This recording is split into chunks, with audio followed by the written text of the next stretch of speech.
All right. So you have finished taking the notes on your either notebook, piece of paper, or wherever you took them. We did subtopic one together, and hopefully you finished subtopic two. If you have not, make sure you do that before you begin writing your essay.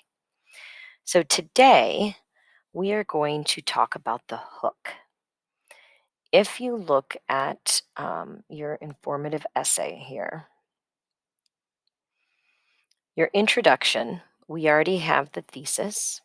You have your subtopics. Okay. You will need to create a sentence to list your subtopics, but you already have them. But the one thing you don't have for your introduction is your hook. If you go down, you have your first subtopic. We talked about the topic sentence. We already did the details, and we even talked about the closing sentence. And then you did the same for yours for the second subtopic you did. The conclusion is basically the same thing as the introduction, except for this final statement. So everything that you need to write your informative essay, you have. The only thing that we have not talked about is the hook. So let's talk about some ideas. So in class, um, we just kind of brainstormed some ideas about what you could use to get your readers thinking about the topic. So when we did the articles about the trash, um, we used information um, that the readers could think and start thinking about the topic without giving any specifics.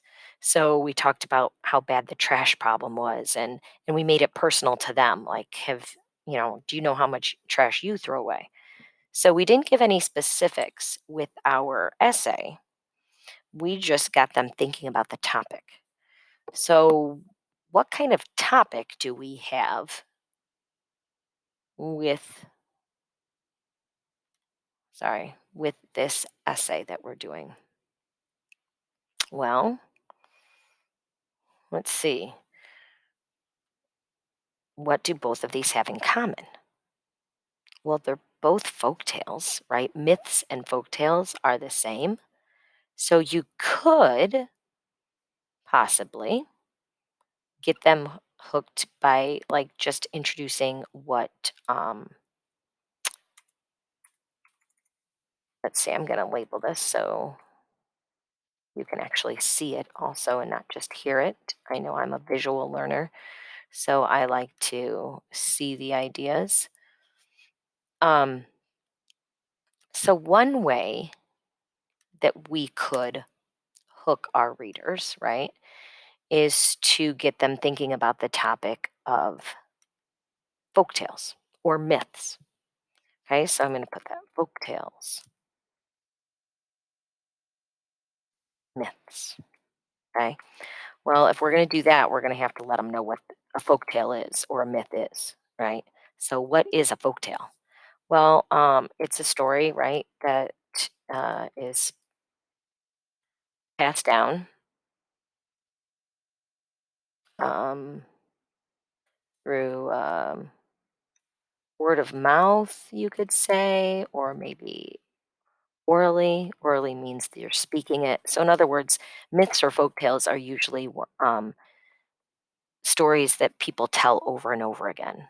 Okay. So before they wrote things down, it was just a story that they would tell their children, and then their children to tell their children. So it's passed down through word of mouth, through the generations. It also um, explains like history of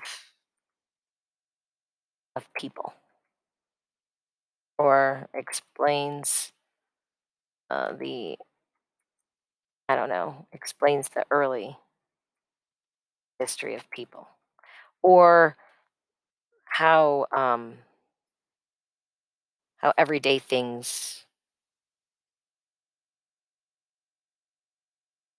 um, came into existence, right? So, for example, like, I think this is supposed to be one word. Okay. So,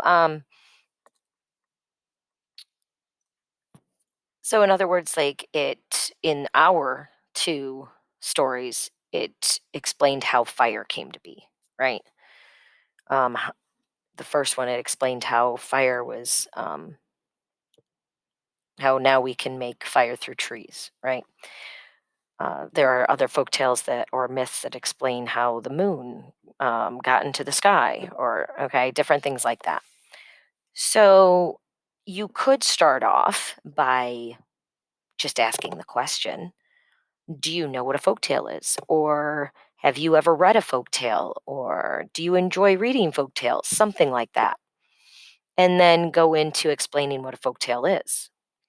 Don't say anything specific about what the folk tale in our story. Okay. So don't tell your readers in your hook anything about um, the robin or the bird woman. Just in general, talk about folk tales. Then, when you go into your thesis, you could use as um, your oh my goodness, I am losing vocabulary here. Transition. That's the word I'm talking about. Transition. You can use as your transition. Well, in this folk tale, bird woman. Okay, so you could start in this folk tale or in these. Sorry, because there's more than one. In these folk tales, both bird woman and the robin, and then go ahead and finish. Those three dots means there's more to it. Okay, so that's one way that you could do it through folk tales, um, and saying in these folk tales, that kind of transitions your hook about explaining what a folk tale is to saying, well, now I'm going to tell you about two specific folk tales. Okay, so that's one way of doing it. What else do these two stories have in common that you could get your readers thinking about? Well, if you look at the focus of our essay, the question, they're talking about helping others. Well, maybe you could do that. So you could, another way to hook your readers is just get them thinking about helping others. Um, this one you can be more creative with. You could start with a question. Um, have you ever helped others? Both of these two characters, the bird woman and the robin, um, risked their lives, didn't they, to help others? So you could say, have you ever helped others? And then talk about different things about, you could mention things about helping others, about um,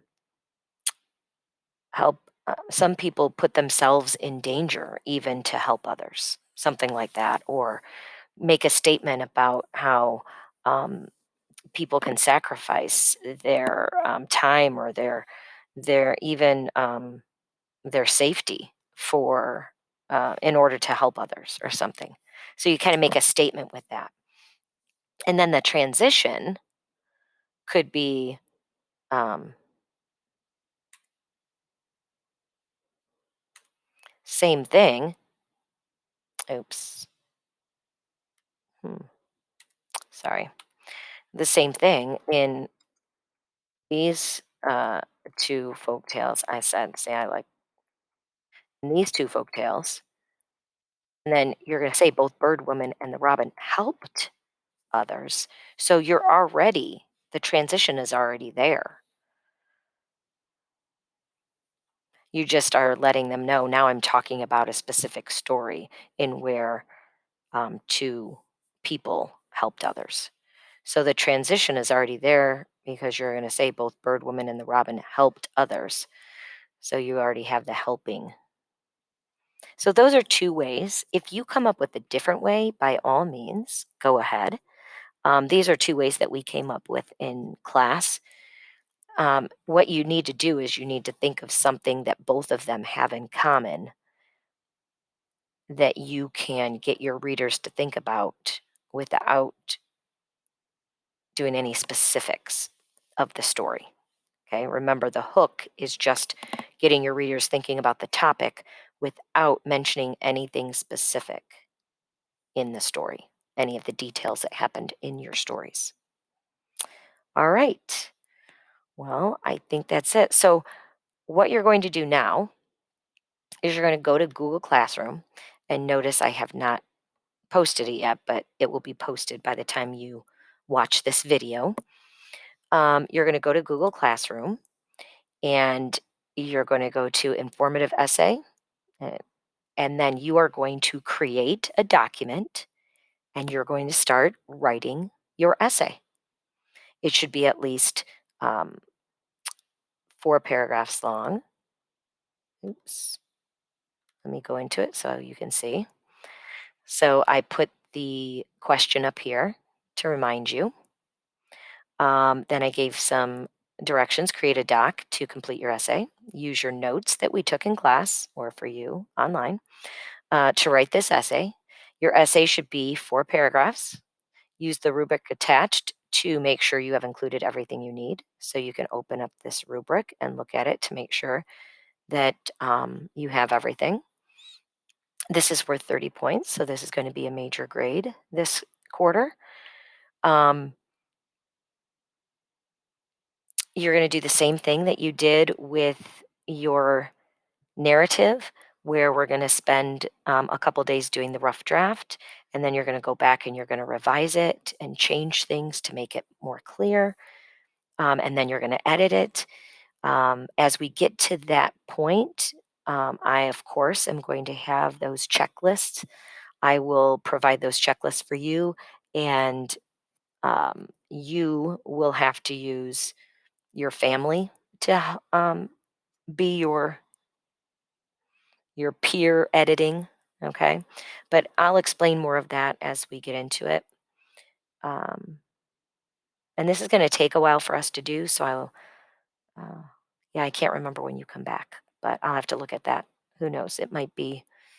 You might be back by the time we actually submit the final, but you're going to be doing most of this at home. So if you have any questions, um, either dojo me or send it on Google Classroom. But good luck with this and happy writing.